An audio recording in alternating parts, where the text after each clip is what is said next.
Hello दोस्तों, आज हम आपको बताएंगे कि किस समय जहाँ पर देवी सरस्वती विराजमान होती है। तो वीडियो शुरू करने से पहले चैनल को सब्सक्राइब कर लिए। हम अक्सर अपने बड़े बुजुर्गों के मुंह से सुनते हैं कि हमें हमेशा शुभ और सकारात्मक बातें करनी चाहिए। बड़े बुजुर्ग कहते हैं कि किसी भी मनुष्य को अपशब्द और नकारात्मक बातें नहीं करनी चाहिए, क्योंकि क्या पता उस समय उनके मुंह पर माँ सरस्वती विराजमान हो और वे नकारात्मक बातें सच हो जाए। आइए जानते हैं कि क्या ऐसा सच में संभव होता है। यदि होता है तो किस समय माता सरस्वती हमारी जुबान पर आसीन होती है। यह बात केवल कोई कल्पना नहीं है और ऐसा वास्तव में देखा गया है।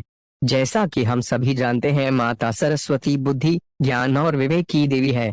वह शब्द की माधुर्य और ज्ञानवती है।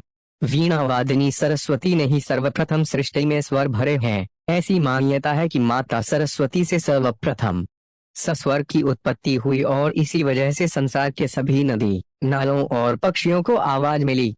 यह भी बेहद लोकप्रिय मान्यता है कि पूरे एक दिन यानी 24 घंटे में एक समय ऐसा आता है जब प्रत्येक मनुष्य के जुबान पर माता सरस्वती स्वयं आसीन होती है।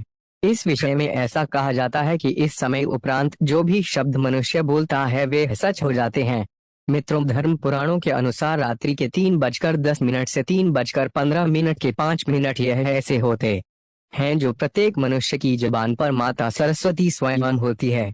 अब आप सोचेंगे कि इस समय तो कोई जागता ही नहीं है, तो इस बात का क्या आशय हुआ।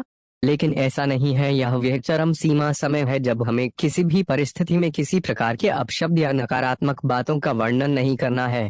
लेकिन इसका असर प्रातः काल तक रहता है, इसलिए आपको प्रातः कालीन यानी कि सूर्योदय से पहले और सूर्योदय के कुछ समय बाद भी किसी प्रकार के एक शब्द या नकारात्मक बातों का वर्णन नहीं करना है। यदि आप किसी के लिए बुरा कह रहे हैं तो वे सच हो जाता है, किंतु वही नकारात्मक शब्द पुनः लौट कर वापस आपके पास ही आते हैं। यदि आप इस समय के उपरांत बिना कुछ इच्छा के माँ सरस्वती का स्मरण कर ले तो माँ सरस्वती अत्यधिक प्रसन्न होकर आपको शुभ कार्यों के लिए आशीर्वाद देकर जाती है। इस समय के उपरांत बहुत से पंडित, ऋषि मुनि यज्ञ कर रहे होते हैं। यज्ञ के दौरान ऋषि मुनि जिस भी देवता का आवाहन करते हैं वे प्रकट हो जाते हैं। तो यदि आप भी माँ सरस्वती का आशीर्वाद चाहते हैं तो बताए गए समय पर उन